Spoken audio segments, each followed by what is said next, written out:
Assalamualaikum warahmatullahi wabarakatuh. Sugeng siang para pemirsa, sugeng pepanggihan wonten pawarta TKV 6 kula Yunia Sari lan kanca kula Rina Afifah badhe nglantarake pawarta kang asipan fakta lan faktual pawarta bab bullying. Dugaan bullying wis kedadian maneh ing sawijining sekolah Kecamatan Gelombang, Kabupaten Muara Enim, Sumatera Selatan.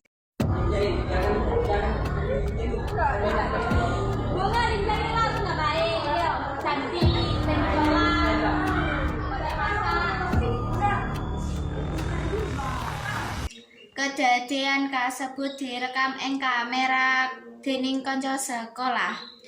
Pelaku korban nyoba narik lan nyurung korban. Sing luwih sedih, kanca-kanca sekolah mung bisa nonton kedadian kasebut tanpa pisah.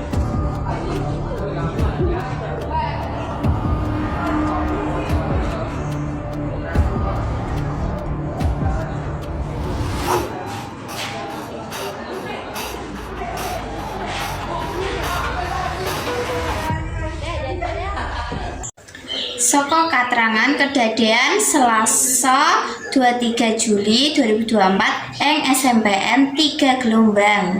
Pelaku berinisial D narik jilbab korban kaping pirang-pirang lan ditampari kaping pindho, tulis kakang ing media sosial. Ora mung kuwi, inisial D ngajak korban menyang WC, nanging dheweke ora gelem. Jalari dheweke tiba lan lara ing dadane sambunge.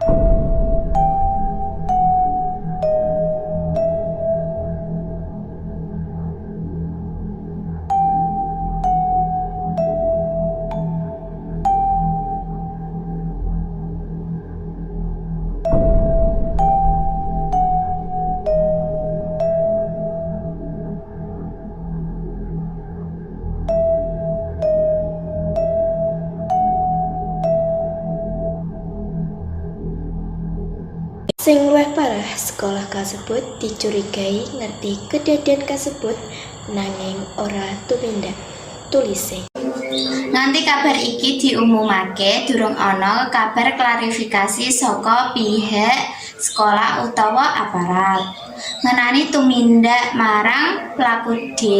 Saka kiriman kasebut, Katon Polres Gelombang wis ngerti kedadian kasebut lan bakal langsung ngetetake para pelaku bullying ing sekolah. Keluarga ngarep-ngarep supaya pelaku bisa diwenehi sanksi ngasi diusir saka sekolahan minangka tumindak lanjut saka sekolah. Matur nuwun kaliyan kawigatosanipun para pemirsa ingkang sampun kersa nderekaken lakuning pawarta ing siang menika. Kula lan kanca kula pamit undur diri. Wassalamualaikum warahmatullahi wabarakatuh.